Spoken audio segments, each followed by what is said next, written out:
Long ago, in a peaceful little corner of Greece, there lived a king and a queen who loved each other very much. Although their kingdom was not large or wealthy, they and all their people lived happily. The king and queen had a daughter, a princess, who was intelligent, beautiful, and a skilled, or gifted and able, huntress. She also happened to be the fastest runner in the world. Her name was Atalanta. When she reached a certain age, Atalanta's parents told her, "One day you will become queen, and ruling this land is too big a job for one person to do alone. It is time for you to marry." To their surprise, Atalanta replied, Mm, I can ask wise men or women to help me run the country. As for a husband, perhaps I shall have one someday. But for now, there is no one whom I wish to marry. the queen asked. Oh, what about those fine young men who come around asking to marry you? Surely there must be one. They care nothing for me, mother. Atalanta replied. They only want to marry me in order to become king one day. But the king and queen insisted. Very well, I will marry the first unmarried man who can beat me in a foot race. What? Her parents exclaimed. They tried to talk her out of the idea, but they could not.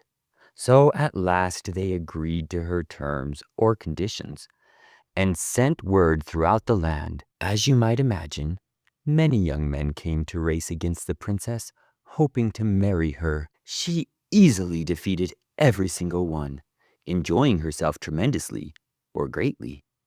One day, after winning yet another race, she just kept running past the finish line for the sheer delight of it. She did not know that looking down from Mount Olympus that day was the goddess of love, Aphrodite.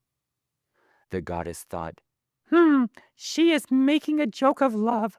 I cannot allow this to go on. now at that same moment, a young man was walking along the same road upon which Atalanta was now running. The young man was a brave adventurer named Hippomenes. He had just returned home from a long sea voyage, or journey, so he knew nothing of the princess's challenge. As Hippomenes walked along, he glanced ahead and saw the most beautiful young woman he had ever laid eyes on, running his way at an unbelievable speed. It was Atalanta, of course. And as Hippomenes was looking at her, the goddess Aphrodite was looking at him.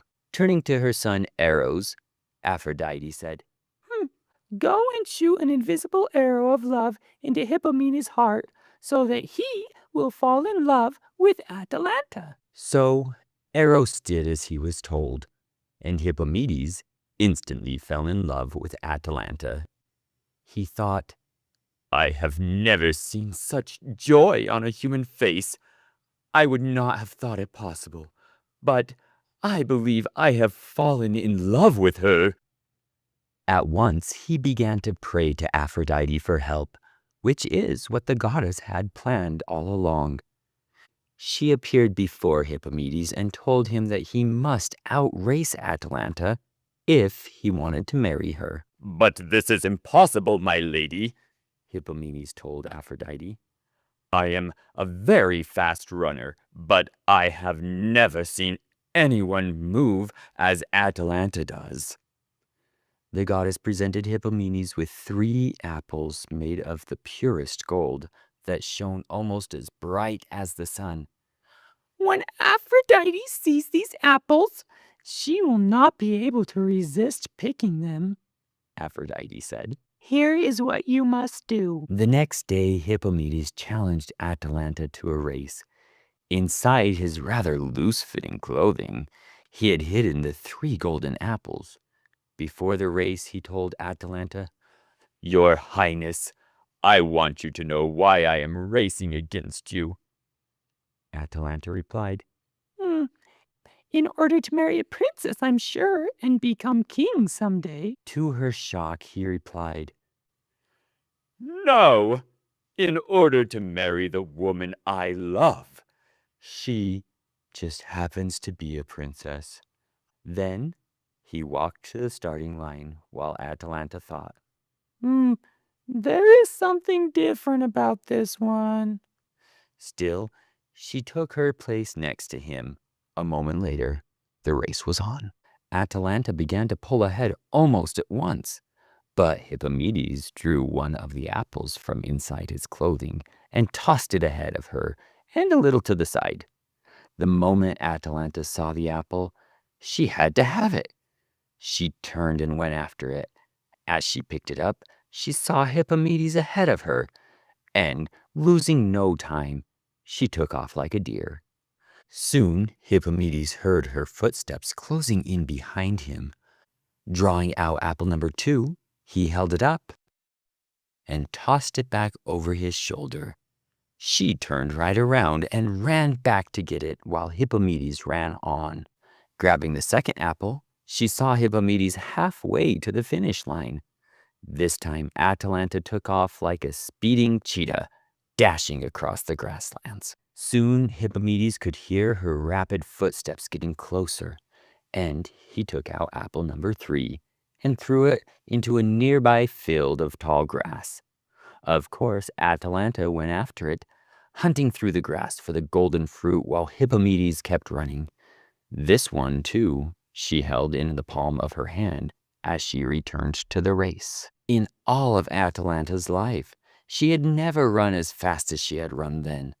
Her feet seemed to not even touch the ground. Faster and faster she moved, and closer to Hippomedes she came. He told himself, "Don't look back, man, or you might lose a step." Now, she was only 3 steps behind him. Now, 2 steps. Now just 1.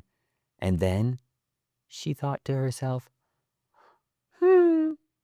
Would it be so terrible if I did marry him?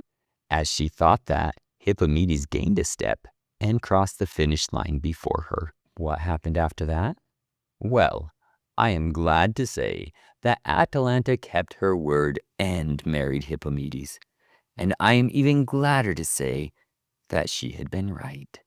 There was something different about him, and soon she loved him as much as he loved her. Hippomedes never minded that Atalanta could outrun him. He was happy just to be the one running with her. The end.